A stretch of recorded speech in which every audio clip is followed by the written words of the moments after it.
rare combined meeting of Manchester school and select boards will take place Tuesday, November 29th, to review plans for an overhaul of the parking and playground areas around the Manchester Elementary Middle School.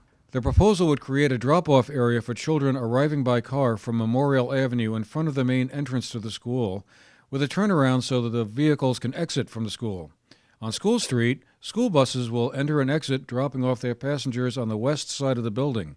If the project is eventually approved, a turnaround will also be constructed there. Another highlight of the proposed plan would create about 70 parking spaces on part of the athletic field in front of MEMS. More than half the field would remain in place as a playground and athletic field area. Memorial Avenue would also be extended to skirt the new field and parking lot area on the backside of the field, which would link with School Street. Students will never have to cross a street to get to one of the school's playground or recreation areas, or when they are arriving or departing from the school. Martin Nadler, a co-principal of MEMS, describes some of the changes which are being made to enhance the safety of students arriving and leaving the school. So the improvements you have now are improvements that are significantly better for safety for our students. You also would have new sidewalks which are better. They would be improved. They are wider. They would facilitate bicycle traffic as well as pedestrian traffic. There are also curb improvements, curb cut improvements.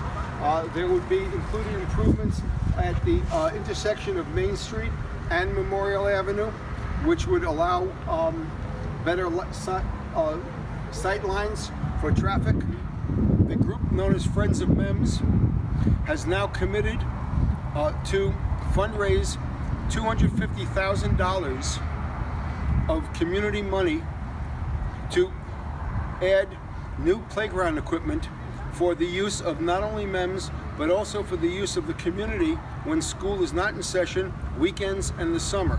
And that $250,000 would be used to buy pre-K kindergarten playground equipment that is currently on the side of the building and would remain on the side of the building and fenced in for safety, as well as in this area there would be playground equipment that is appropriate for grades K through 1 through 4, as well as grades 5 through 8.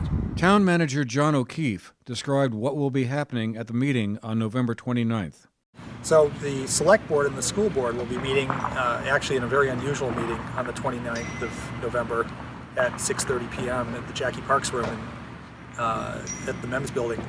And they will be hearing about the plan. For the first time, really, that we've presented the full plan to both boards. They'll be seeking public input from neighbors, from business owners, from teachers, parents, and even students, trying to figure out whether this is a plan that we can move forward with, or whether we need to revise the plan, or whether we do nothing, which is always an option. We haven't ruled out the option of doing nothing. But right now, the plan involves the total reconfiguration of the space around the school. Obviously, we've got a lot of hurdles to go over if we're going to move forward with that plan. Financing is the big one. Since it is such a large overhauling of the space in front of the school, it comes with a significant price tag. The price tag for the entire project, if approved in its present form, is still being finalized, O'Keefe said. For the GNAT TV News Project, I'm Andrew McKeever.